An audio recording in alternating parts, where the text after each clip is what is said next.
bukan menjadi rahasia lagi kalau CIA, lembaga intelijen Amerika, sering menggulingkan sebuah pemerintahan yang sah. Ada 5 hal yang mereka lakukan dan sampai sekarang mereka masih tetap melakukannya. Yang pertama yang dilakukan adalah, dan yang ini adalah paling sering, yaitu membiayai oposisi. Cara ini adalah cara yang paling aman dan metode paling murah dari CIA. Bisa hanya memodali memberi uang kelompok oposisi atau memodali mereka yang akan melakukan kudeta. Iran di tahun 53, Vietnam di tahun 63, Brazil, Guatemala, salah satu operasi intelijen dengan model ini yang dilakukan oleh Amerika. Cara nomor 2 yang paling sering dilakukan adalah dengan assassination atau pembunuhan. Membunuh pemimpin lalu menggantikan dengan pemimpin yang pro-Amerika. Misalnya Patrice Lumumba di Kongo, dan banyak lagi pemimpin-pemimpin berbagai negara yang tidak jelas kematiannya tapi didesain oleh Amerika agar digantikan dengan pemimpin yang pro-Amerika. Lalu, cara ketiga yang paling sering dilakukan oleh CIA adalah melumpuhkan ekonomi, atau dalam bahasa akademinya adalah economic assassination. Perang tarif dengan Cina, embargo perdagangan, dengan cepat akan merubuhkan sebuah negara seperti Kuba sampai sekarang diembargo. Kemudian Chile di tahun 70-an ketika Allende yang melakukan nasionalisasi atas aset-aset Amerika membuat Presiden Nixon memerintahkan CIA dengan kalimat "Make Chileans Scream" atau membuat bangsa Chile menjerit. Yang terakhir, Pinochet mengkudeta Allende. 2 hal itu dilakukan di sana. Tekanan secara ekonomi lalu mendukung kudeta oposisi. Lalu saat ini misalnya serangan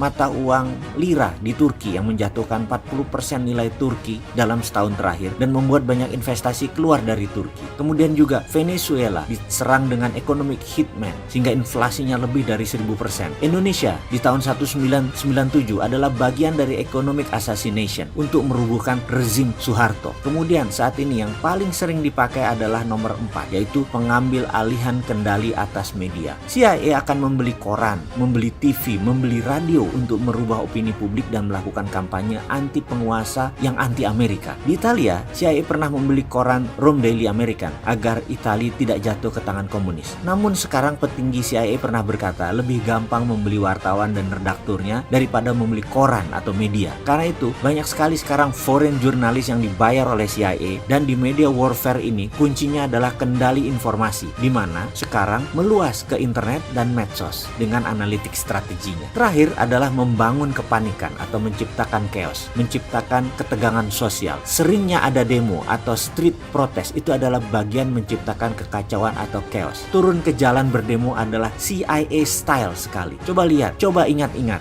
di Indonesia yang sedikit-sedikit turun ke jalan, belakangnya pasti siapa? Kita bahas detailnya di chapter yang lain. Dan pastikan mereka yang turun ke jalan itu tidak tahu apa motif asli demo tadi. Itu adalah kunci sukses demo. Misalnya tokoh Iran Muhammad Mossadegh yang menasionalisasi aset minyak Inggris di tahun 53, digalanglah demo besar-besaran sampai terguling, dan kemudian boneka Amerika Shah Iran dijadikan monarki lagi. Juga demo panjang Hong Kong saat ini, demo besar misalnya kemarin di Malaysia untuk menggulingkan Najib yang pro Cina beberapa tahun yang lalu. Ini semua adalah sedikit informasi tentang organisasi rahasia dan bagaimana operasinya, dan masih banyak lagi yang sebenarnya kita tidak tahu. Jadi ke depan ada baiknya Indonesia hati-hati. Kita harus punya strategi berlapis dan bermain cantik. Baru nanti kita salib mereka semua di tikungan. Barulah Indonesia bisa jadi negara besar.